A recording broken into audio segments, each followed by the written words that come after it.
ಎಲ್ಲರಿಗೂ ನಮಸ್ಕಾರ ಸ್ನೇಹಿತರೆ. ಜಸ್ಟ್ ಫಾರ್ ಲೈಫ್ ಚಾನಲ್ಗೆ ನಿಮ್ಮೆಲ್ಲರಿಗೂ ಸ್ವಾಗತ. ಸ್ನೇಹಿತರೆ, ಇವತ್ತು ನಿಮಗಾಗಿ ಒಂದು ಅದ್ಭುತವಾದ ರೋಮಾಂಚನ ತುಂಬಿದ ಧಾರ್ಮಿಕ ರಹಸ್ಯಗಳಿಂದ ಕೂಡಿದ ಯಮಧರ್ಮರಾಯನ ಕತೆ ಈ ವಿಡಿಯೋದಲ್ಲಿ ತಿಳಿದುಕೊಳ್ಳೋಣ.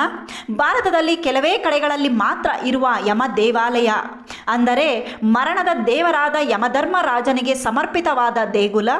ಈಗ ನಾವು ಈ ದೇವಸ್ಥಾನದ ಇತಿಹಾಸ, ಮಹಿಮೆ, ನಂಬಿಕೆ ಮತ್ತು ಜನರು ಏಕೆ ಇಲ್ಲಿ ಭಯವಿಲ್ಲದೆ ಬರುತ್ತಾರೆ ಎಂಬುದನ್ನು ತಿಳಿದುಕೊಳ್ಳೋಣ. ಯಮ ದೇವಾಲಯದ ಪರಿಚಯ. ಸ್ನೇಹಿತರೆ, ಯಮನು ಮನುಷ್ಯರ ಜೀವ ಮರಣವನ್ನು ನಿಯಂತ್ರಿಸುವ ದೈವ ಎಂದು ಪುರಾಣಗಳಲ್ಲಿ ಹೇಳಲಾಗಿದೆ. ಆದರೆ ಆಶ್ಚರ್ಯ ಏನೆಂದರೆ ಯಮನ ಹೆಸರು ಕೇಳಿದರೆ ಜನರು ಭಯಪಡುತ್ತಾರೆ. ಆದರೆ ಇಲ್ಲಿ ಭಯದಿಂದಲ್ಲ, ಭಾವದಿಂದ ಬರುತ್ತಾರೆ, ಭಕ್ತಿಯಿಂದ ಬರುತ್ತಾರೆ. ಭಾರತದಲ್ಲಿ ಉತ್ತರ ಪ್ರದೇಶದ ಯಮುನೋತ್ರಿ, ತಮಿಳುನಾಡಿನ ತಿರುನಲ್ಲಾರ್, ಕರ್ನಾಟಕದ ಕೆಲವು ಹಳ್ಳಿಗಳಲ್ಲಿಯೂ ಯಮನಿಗೆ ಸಮರ್ಪಿತ ವಿಶೇಷ ದೇಗುಲಗಳು ಇವೆ. ಯಮ ದೇವಾಲಯದ ಇತಿಹಾಸ. ಪುರಾಣಗಳ ಪ್ರಕಾರ ಈ ದೇವಾಲಯವನ್ನು ಸೃಷ್ಟಿಸಿದವರು ಯಮಧರ್ಮರಾಜರ ಭಕ್ತರು. ಒಮ್ಮೆ ಮಹಾ ಋಷಿಗಳು ಯಮನಿಗೆ ವಿಶೇಷ ಯಜ್ಞ ಮಾಡಿದಾಗ ಯಮನು ಭಾಗ ಸ್ವೀಕರಿಸಿ ನನ್ನನ್ನು ಭಯದ ಸಂಕೇತವಾಗಿ ಅಲ್ಲ, ನ್ಯಾಯದ ಸಂಕೇತವಾಗಿ ನಿರೂಪಿಸಬೇಕು ಎಂದು ವರದಾನ ನೀಡಿದನು. ಆ ನಂತರ ಇಲ್ಲಿ ಯಮಧರ್ಮರಾಜನನ್ನು ಭಯಾನಕ ರೂಪದಲ್ಲಿ ಅಲ್ಲ, ನ್ಯಾಯದ ದೇವರು, ಜೀವ ಮರಣದ ಸಮನ್ವಯಕ ಎಂದು ಪೂಜಿಸಲಾರಂಭಿಸಿದರು. ದೇವಸ್ಥಾನದ ವಿಶೇಷತೆ. ಇಲ್ಲಿ ಗಂಟೆಗಳು, ಮಂತ್ರಗಳು, ಶಬ್ದವೇ ವಿಭಿನ್ನವಾಗಿರುತ್ತದೆ. ದೇವಸ್ಥಾನದ ಒಳಗೆ ಯಮನ ವಿಗ್ರಹವು ಸಾಮಾನ್ಯ ಮಂದಿರಗಳಿಗಿಂತ ಹೆಚ್ಚಾಗಿ ಬೆಳಕಿನಲ್ಲಿಲ್ಲ. ಸ್ವಲ್ಪ ಕತ್ತಲೆಯ ಮಧ್ಯ ಒಂದು ದಿವ್ಯ ಕಿರಣದಂತೆ ಕಾಣುತ್ತದೆ. ಯಮನ ಕೈಯಲ್ಲಿ ದಂಡ ಮತ್ತು ಪಾಶ ಹಿಡಿದಿರುವ ರೀತಿ ಭಕ್ತರಿಗೆ ಜವಾಬ್ದಾರಿ ಮತ್ತು ನ್ಯಾಯದ ಸಂಕೇತ. ಇಲ್ಲಿ ಭಯದಿಂದಲ್ಲ, ವಿನಯದಿಂದ ತಲೆಯನ್ನು ತಗ್ಗಿಸುತ್ತಾರೆ. ಜನರು ಇಲ್ಲಿ ಏಕೆ ಬರುತ್ತಾರೆ ನಿಮಗೆ ಗೊತ್ತೇ?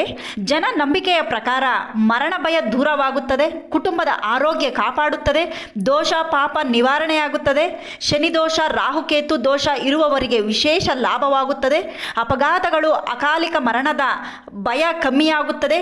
ಅದೇ ರೀತಿ ಯಮಧರ್ಮರಾಜನು ನ್ಯಾಯ ದೇವರು. ಅದಕ್ಕೆ ಇಲ್ಲಿ ಜನರು ತಮ್ಮ ತಪ್ಪುಗಳನ್ನು ಕ್ಷಮಿಸಿ ಮನಸ್ಸಿಗೆ ಶಾಂತಿ ನೀಡಿ ಎಂದು ಪ್ರಾರ್ಥನೆ ಮಾಡುತ್ತಾರೆ. ಈ ದೇವಾಲಯದಲ್ಲಿ ಪ್ರತಿದಿನ ಸಂಜೆ ನಡೆಯುವ ಯಮನ ದೀಪಾರಾಧನೆ ಮತ್ತೆ ಮಂಗಳವಾರ ಮತ್ತು ಶನಿವಾರ ವಿಶೇಷ ರುದ್ರಹೋಮ, ರುದ್ರ ಯಮಹೋಮ, ಬೆಂಕಿಯ ಶಬ್ದ, ಮಂತ್ರಗಳ ಹೊಳಕು ಒಮ್ಮೆ ಕೇಳಿದರೆ ಮನಸ್ಸು ಮೌನವಾಗಿ ಬಿಡುತ್ತದೆ. ಅಂತಿಮ ಸಂದೇಶ. ಸ್ನೇಹಿತರೆ, ಯಮನು ಭಯ ಕೊಡೋ ದೇವರಲ್ಲ, ಜೀವನಕ್ಕೆ ಅರ್ಥ ಕೊಡೋ ದೇವರು. ನಾವೆಲ್ಲ ಬದುಕೋದು ಸತ್ಯ, ಒಂದು ದಿನ ಹೋಗೋದು ಅದು ಕೂಡ ಸತ್ಯ. ಆದರೆ ಮಧ್ಯದಲ್ಲಿರುವ ಜೀವನ, ಅದು ಯೋಗ್ಯವಾಗಿರೋದು, ನ್ಯಾಯವಾಗಿರೋದು ಯಮನ ಆಶೀರ್ವಾದ. ಹಾಗಾಗಿ ಒಂದು ಬಾರಿ ಈ ದೇವಾಲಯಕ್ಕೆ ಹೋಗಿ ಅನುಭವ ಮಾಡುವುದು ತಪ್ಪಿಸಿಕೊಳ್ಳಬೇಡಿ. ಸ್ನೇಹಿತರೆ, ಯಮಧರ್ಮನ ಧಾರ್ಮಿಕ ರಹಸ್ಯಗಳನ್ನು ಈ ವಿಡಿಯೋದಲ್ಲಿ ತಿಳಿದುಕೊಂಡಿದ್ದೀರಿ. ಈ ವಿಡಿಯೋ ನಿಮಗೆ ಇಷ್ಟ ಆದರೆ ಕಮೆಂಟ್ ಮಾಡಿ, ಶೇರ್ ಮಾಡಿ, ಹಾಗೆ ಸಬ್ಸ್ಕ್ರೈಬ್ ಮಾಡ್ಕೊಳ್ಳಿ. ನಮಗೆ ಇನ್ನಷ್ಟು ಅದ್ಭುತ ಧಾರ್ಮಿಕ ಕಥೆಗಳನ್ನು ಈ ಚಾನಲ್ನಲ್ಲಿ ಹಾಕುವುದಕ್ಕೆ ದಯವಿಟ್ಟು ಸಪೋರ್ಟ್ ಮಾಡಿ. ಇಲ್ಲಿವರೆಗೂ ವಿಡಿಯೋ ಕೇಳಿದ್ದಕ್ಕೆ, ನೋಡಿದ್ದಕ್ಕೆ ಧನ್ಯವಾದಗಳು ಸ್ನೇಹಿತರೆ. Thank you so much.